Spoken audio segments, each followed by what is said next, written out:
Welcome to The Explainer. Today, we're diving into some huge shifts happening in India, right where law and technology are colliding. So, what if someone could just steal your voice? Or how about this? Who actually gets to pick a nation's most powerful judges? These aren't just hypotheticals. We're going to get into some fascinating governance shifts in India, where tech, law, and human rights are all tangled up together. All right, first up, we're going to tackle the double-edged sword that is artificial intelligence.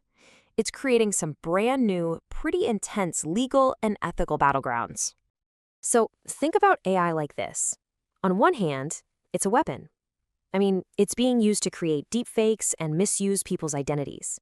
But on the other hand, it's a shield, being used to protect the most vulnerable people online. And that creates a huge paradox, right?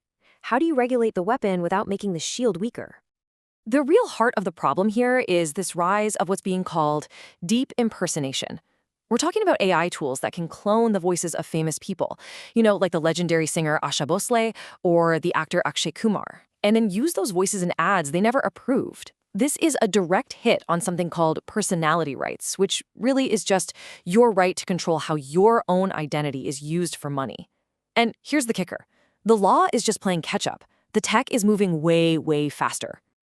And yeah, the existing laws like the Copyright Act or the IT Act, they just don't cover this stuff directly.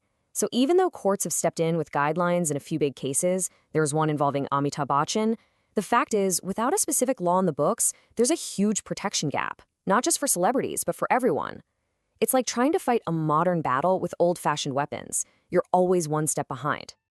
Okay. But now, let's flip the coin. Let's see how that exact same technology is being used as a shield, specifically to protect kids online. So, India's National Commission for Protection of Child Rights, the NCPCR, has rolled out this new AI system, and it's built on a really simple but powerful three-step process. First, it scans content across 16 different digital platforms. Then, it automatically detects things like deepfakes, morphed images, and other horrible child sexual abuse material. And finally, it works to delete that stuff proactively before it gets a chance to spread. It's pretty amazing, really. And this is the part that's a real game changer. It marks a huge shift from reactive policing to proactive detection. Think about that. Instead of just responding after the damage is done, this tool is designed to stop the harm from ever happening. It's about getting out in front of the problem. And honestly, that's a massive, massive step forward for online safety.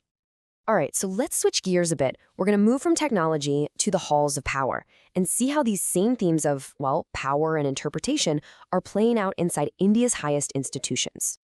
Check out this judicial whiplash from the Supreme Court. Back in April, the court laid down the law. It said state governors can't just sit on bills forever. They gave them a 1-month deadline to act. Seemed clear, right? Well, not so fast. The president asked the court for some advice, and by November, a new ruling completely overturned the April one. The fixed timeline? Gone, replaced by the super vague constitutional phrase, as soon as possible. This whole back and forth is just a perfect snapshot of the constant push and pull between the courts and the government over who holds the power.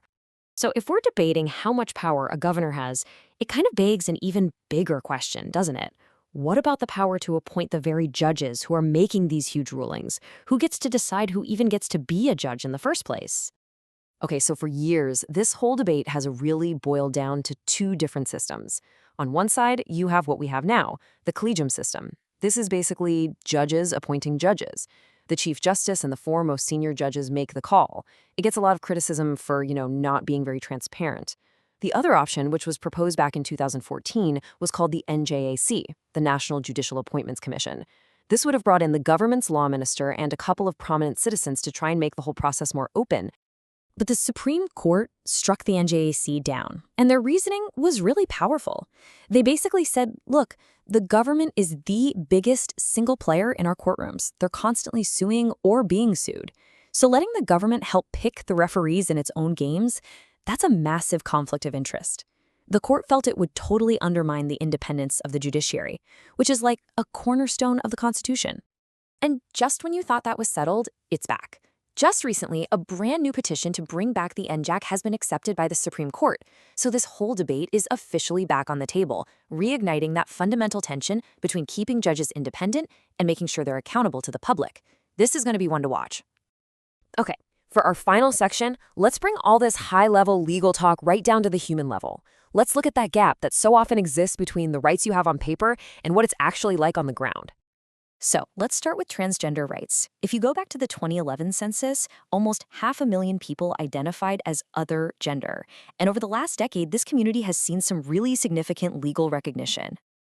And these rights didn't just appear overnight. They've been built up piece by piece. You had landmark court rulings, like the huge NALSA case in 2014 that legally recognized the third gender. Then came the Transgender Persons Act in 2019, which outlaws discrimination.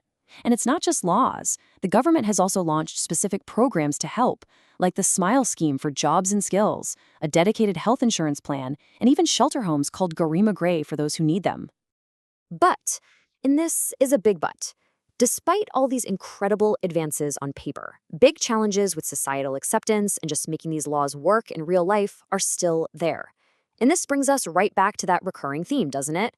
That tough, persistent gap between having a right written down and being able to actually live that right every single day. And you can see a perfect example of this same kind of gap when you look at healthcare. The global standard is roughly 1 doctor for every 1,000 people. Now, if you only count modern allopathic doctors in India, the ratio is, well, it's not great. But here's where it gets interesting. If you also count traditional practitioners from systems like Ayurveda, yoga, homeopathy, the whole AIUSH group, the ratio suddenly looks much, much better. In fact, it looks better than the global average. But here's the thing about averages. They can hide the real story. The biggest problem isn't really the total number of doctors. It's where they are. The vast, vast majority of them are in the cities. That leaves rural India critically underserved. And what does that actually mean for people? It means for millions, seeing a doctor isn't a quick trip down the road. It's a long, expensive journey. It turns a basic right into a massive challenge. So all of this leaves us with one final big question to think about.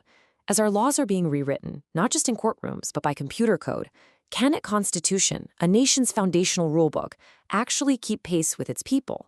In a world where AI is changing what identity even means, and the very powers of our institutions are up for debate, the real challenge is making sure those rules still reflect the messy, complicated, and evolving reality of our lives.